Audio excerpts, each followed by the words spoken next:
What's good, YouTube? This your man Spill Dog. I was trying to answer as many of these as I could before I made this other video, and now Crawford felt a fantastic fight tonight.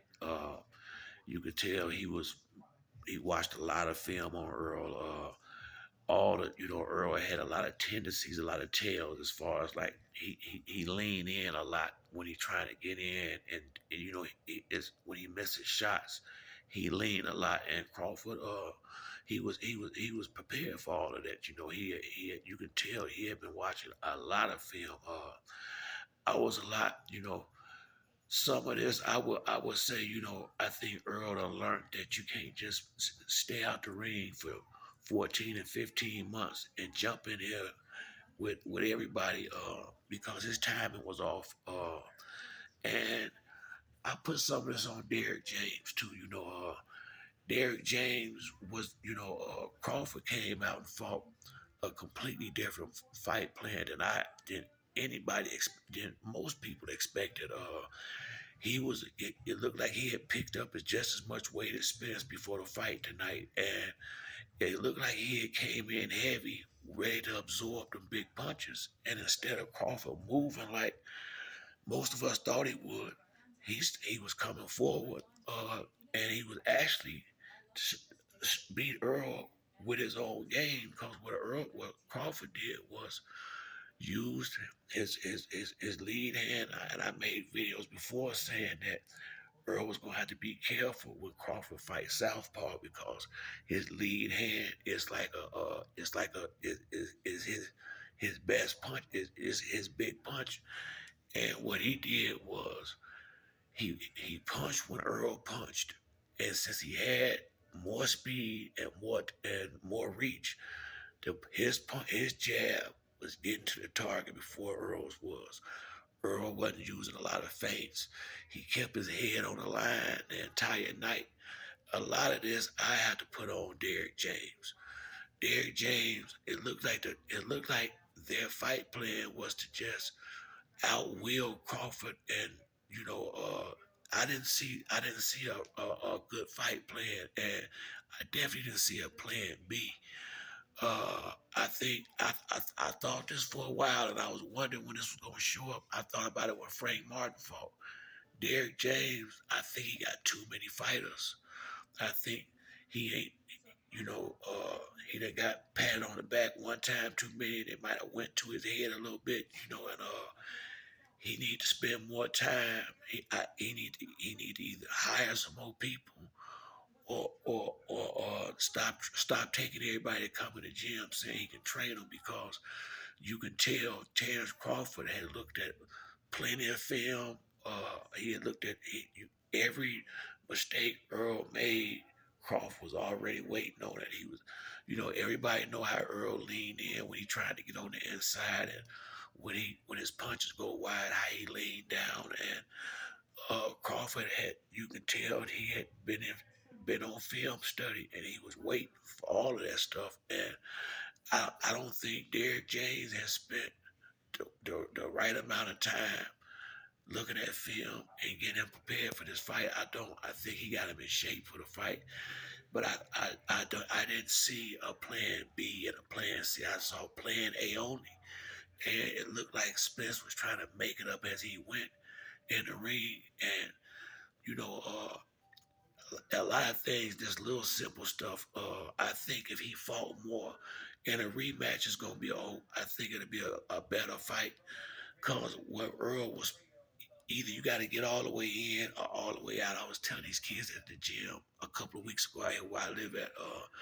Earl, he used to having a reach advantage over these fighters, just like Crawford is, and you can see that Spence was where he thought he was safe at, he wasn't safe. He needed to be another half a step or so back when he wasn't going to work. And he was sitting right there where Crawford could touch him with the jab when he was trying not to work, and come in, and then he kept his head on the line all night. I mean, he really did, and I had to blame a lot of it on Derrick James, man. Earl needed to get on the inside in this fight. His fight was on the inside, point blank, period. And when he was on the outside, I mean, he just wasn't going. He wasn't to me. He wasn't. He wasn't using the ring, and what I mean by that is he should have got get your head off the line. And since the jab ain't working, now you got to find different ways to get in. Since since you're not gonna feint him, and he's faster than you, and he waiting till you punch to punch. That's all Crawford was doing.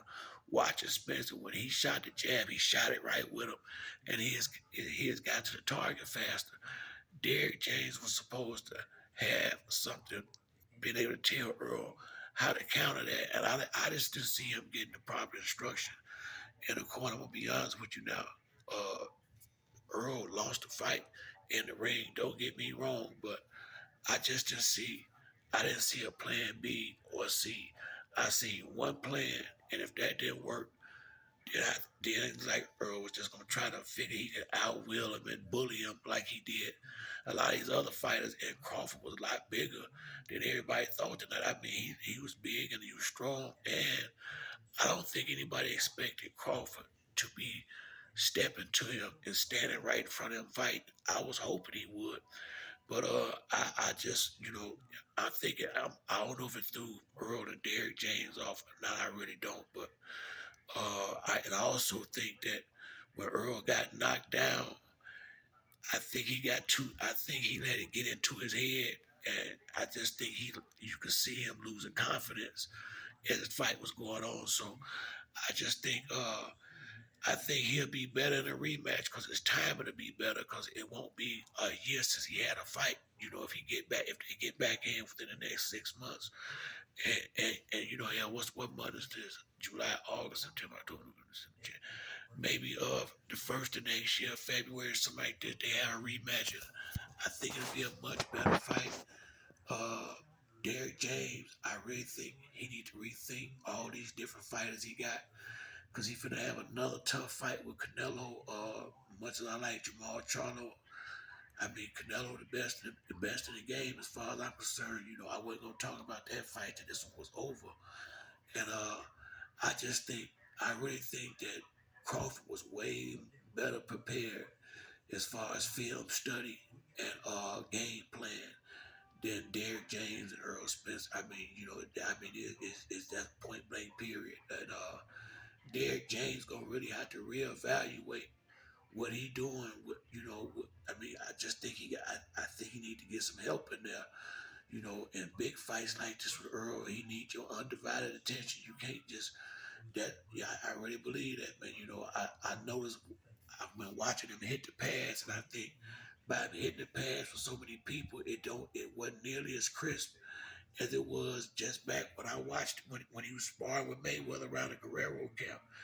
Earl did not look crisp. I mean, he looked sluggish. He didn't look himself tonight. He just looked like he wasn't ready for this fight, and I think that comes from the long layoff and him not, you know, him not taking a tune-up. Evidently, is obvious that he did need one because he was very rusty, terrible time. Like I said, he did the same thing he did with Ugas, except that Ugas didn't make him pay like Crawford did. And that's something we said at the beginning. If Crawford couldn't hurt him, he was going to have a problem. But Crawford was able to hurt him, and he didn't have no problem. But that's it for me on this video. Like the video, like or subscribe. Till next time, it's your man Spill Dog.